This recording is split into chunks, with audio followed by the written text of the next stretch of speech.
t'enchaînes avec ta prochaine chronique déjà. Oui, écoute, je fais une chronique biographie. Chronique biographie sur Charlotte Flair cette semaine. J'ai décidé de faire une biographie sur Charlotte Flair parce qu'elle est blessée présentement. On la voit un peu moins. Mais je trouve que c'est quand même une des lutteuses, une des meilleures lutteuses qu'il n'y a pas et sûrement qu'il n'y aura peut-être jamais dans le monde de la lutte parce qu'elle est complète. Elle est vraiment, vraiment bonne. Et j'avais l'impression que on connaît pas beaucoup son histoire. On sait que c'est la fille de Ric Flair, évidemment. On sait qu'elle a un frère qui est décédé quand elle a commencé à lutter. Tout ça, mais je voulais vraiment les creuser pour aller voir ce qu'il y a en dessous dans son histoire. Fait qu'elle s'appelle Ashley Elizabeth Fleer. En fait, ça s'appelle F-L-I-E-H-R. Ça, je ne savais pas. Que Flair, c'est pas... Ben, je savais pas. Je me doutais que c'était pas vraiment le vrai nom. Mais c'est un dérivé de Fleer, qui est F-L-I-E-H-R. Elle est née à Charlotte, d'où son nom de lutteuse, c'est super original. En Caroline du Nord, le 5 avril 86, son père, Ric Flair, et sa mère, Elizabeth Harrell, qui était l'épouse de Ric Flair dans le temps. Une des épouses. Ouais, une de ses nombreuses épouses à M. Flair.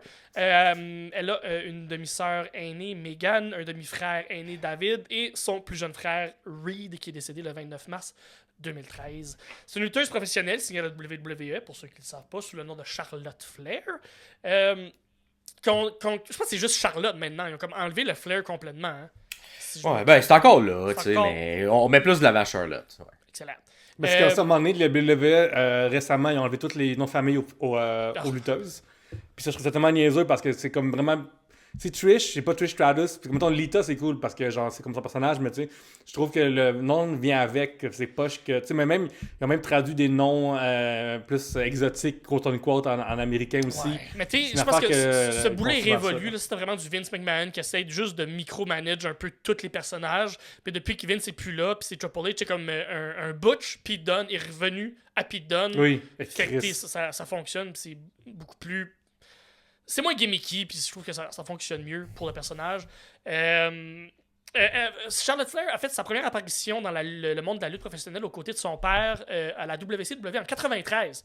Donc elle avait quelque chose comme 8 ans. À sa première apparition. Au secondaire, à l'école, elle a remporté 2 championnats NCHSAA, qui était en fait un championnat de volleyball pendant son séjour au Providence High School. Elle a été capitaine de l'équipe, joueuse de l'année en 2004 et en 2005. On s'entend, Charlotte est shapée comme une joueuse de volleyball. En même temps, elle est shapée pour faire pas mal n'importe quel sport. Elle a les attributs athlétiques quand même super élevés. En plus, c'est grande en plus quand même. Très grande. Elle mesure combien? T'as-tu j'ai pas exactement comment elle mesure, mais elle doit être quelque chose comme 6 pieds, là, j'imagine. Parce qu'il y a toujours comme une tête de honte tout le monde, comme aussi. Ouais, c'est cool aussi. Comme... Elle doit être... à la cote, n'importe quel lutteur, monsieur gars... côté, elle la regarde pas de haut là, ou de bas. Elle sait pas regarder de haut. Elle a tenu un baccalauréat en sciences des relations publiques. Je savais pas qu'elle avait un baccalauréat. Elle a été aux études. Fait qu'elle est, ça prouve qu'elle est intelligente, qu'elle sait ce qu'elle fait, qu'elle a vu qu'il y a quand même quelque chose dans la vie. Elle a été chercher quand même un bac. Ça l'a jamais vraiment intéressé de lutter, d'être lutteuse. C'est tout le temps comme tenue à part de ça. J'ai l'impression que la vie un peu dépravée de son père, là, comme peut-être fait qu'elle s'intéresse moins à ce monde-là. Elle était au bord du ring, par exemple, pour l'épisode du Raw du 6 décembre 2004, dans sa ville natale de Charlotte, en Caroline du Nord, où Lita et Trish Stratus ont participé au main event du Raw de cet épisode de Raw-là, qui était le premier main event de femmes à 100%. Oui, on se souvient aussi du Suicide Dive de Lita qui me... Ça aussi, quand on parlait de Christy, là, mon Dieu. Ouh! On dirait comme prendre un bâtonnet de café puis le squeezer le plus possible avant qu'il éclate. Ça qui éclate, là. Aïe. Fait que oui, c'était exactement ce match-là. Puis presque 12 ans plus tard, le 3 octobre 2016, Flair fait elle-même le main event avec Sasha Banks dans un Raw. Donc, pour le championnat féminin de Raw. Elle a commencé à lutter en 2012. En fait, elle a commencé à s'entraîner pour la WWE en 2012. Puis après ça déboule super, super vite. Elle a fait ses débuts à NXT l'année suivante, en 2013. En 2014, elle est nommée recrue de l'année par le Pro Wrestling Illustrated. Elle a été draftée plus haut, donc à Raw, en 2015. En 2016, le PWI a élu Flair femme de l'année et meilleure lutteuse professionnelle après seulement 4 ans. 4 ans dans le business, puis elle a tout ça, je veux dire, c'est quand même incroyable. Flair est 14 Natural. fois. Ouais, c'est dans son sang, littéralement. Comme elle l'a. C'est inné à 100%. Flair, qui est 14 fois championne du monde féminin. Elle a détenu une fois le Diva, le championship de la belt Diva, les papillons. C'était la dernière détentrice de ce titre-là. C'est elle qui l'a mis à la retraite. Et c'était la première Raw Women's Championship qu'elle a eu 6 fois. Et elle a détenu, oui, le Women's Championship de SmackDown 7 fois. Fait que, quand même beaucoup de titres à son actif pour pas une si longue carrière que ça quand même. Fait que, elle a été super prolifique dans ces temps-là.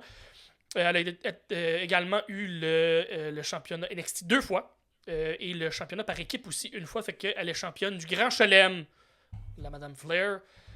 Puis elle a remporté le Royal Rumble en 2020, juste avant que tout s'éteigne.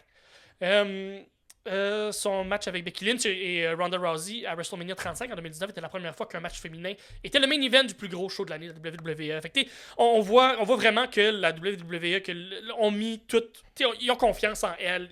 Ils sont au courant que ça va donner un bon match. Peu importe avec qui elle va lutter, ça va être bon, ça va être captivant. On sait que ça va être professionnel, ça va être le fun. C'est ça.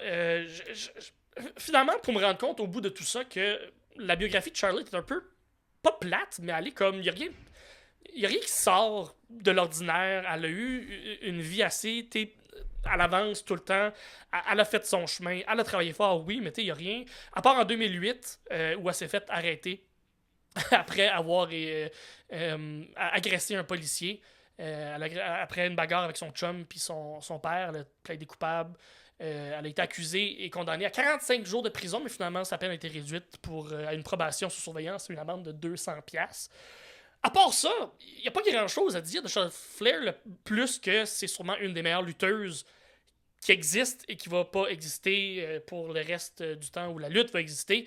Fait que c'est une bio que je pensais à être capable d'aller creuser quelque chose qu'on connaît pas de Madame Charlotte Flair, finalement. Elle est juste bonne. C'est tout. Parfait, c'est comme dans le discours actuellement de l'industrie du divertissement, on a tout décidé d'envoyer notre haine vers les Nepo Baby, les enfants du népotisme. Puis il n'y a rien qui représente mieux le Nepo Baby que Charlotte Flair. Cependant, c'est pas le népotisme qui a donné le numéro 1 du PWI. Non, tu sais. du tout. Fait comme oui, ça donne un pied dans place, ça c'est 100% sûr, mais cette femme-là, elle a travaillé après. Puis contrairement à, mettons, on a vu d'autres. Le fils de Ted DiBiase, vous en souvenez-vous, tu sais. Puis ce genre d'affaires de même, comme, est juste bonne aussi. Oui, c'est sûr, ça l'a aidé dans le début de carrière, c'est 100% sûr. T'sais, elle a commencé à NXT, elle n'a pas passé 10 ans à ND à essayer d'avoir son bout, mais elle a travaillé vraiment fort, puis ça, c'est tout à son honneur de non seulement avoir été bonne, mais avoir été à ce point-là excellente. Puis intelligente de la façon qu'elle travaille, la façon qu'elle se présente. Puis oui, prendre la gimmick de son père, mais pas trop s'afficher non plus. Fait que tout ça fait que c'est ça. Elle est où elle est parce qu'elle mérite aussi. Oui, elle a eu des chances parce que son nom de famille, mais elle a aussi travaillé très fort. Fait que bravo Charlotte. Elle commence tard aussi, contrairement à d'autres enfants. C'était peut-être pas la carrière qu'elle souhaitait. Quand elle était adolescente, être lutteuse, vraiment pas, en fait. Fait que peut-être ça l'a aidé à accélérer le processus parce qu'elle s'est décidé que, ok, non, c'est bon, je vais assumer. J'assume, ouais, c'est ça, je l'assume, puis j'y vais, puis finalement, puis j'y vais. C'est fou d'ailleurs que. C'est fou d'ailleurs justement qu'elle traîne avec Ric Flair, son père, souvent, j'imagine qu'elle devait être backstage. Puis tu sais, mettons Bayley, CM Punk, récemment une autre lutteuse aussi qui a montré ça, des photos d'elle avec des lutteurs dans le temps, comme dans des meet and greet, tout ça. Puis elle en a pas vraiment parce que c'est comme, imagine-tu comme. Tu vas voir ton père à la job, puis ses collègues sont là, tu vas voir des photos avec tes collègues, tu travailles. Pour elle, c'est juste une autre journée au bureau, là, on s'en fout un peu. Là, c'est ton père, là. C'est Dusty Rhodes, là. T'as un gros monsieur avec des bobettes en poids, là. T'es comme, pourquoi j'irais prendre des photos avec lui? Ouais. Mais t'as raison, Maxime, ça souligne ça. Parce que tout le monde en a, sinon des histoires de voir des lutteurs quand ils sont adolescents, là. Et puis, elle a fait également son son collège en relations publiques. Fait que peut-être ça l'a aidé à être bonne au micro. Sûrement Et à parce bien que gérer les entrevues par la suite parce qu'elle était quand même excellente pour bien représenter la WWE dans les différents événements. Fait que un peu un total package. Je sens que elle avait tout, mais maintenant elle a décidé que tous les morceaux de casse-tête, elle les mettait ensemble pour devenir qui elle est aujourd'hui. Oui, une excellente lutteuse. La préférée de plusieurs, d'ailleurs.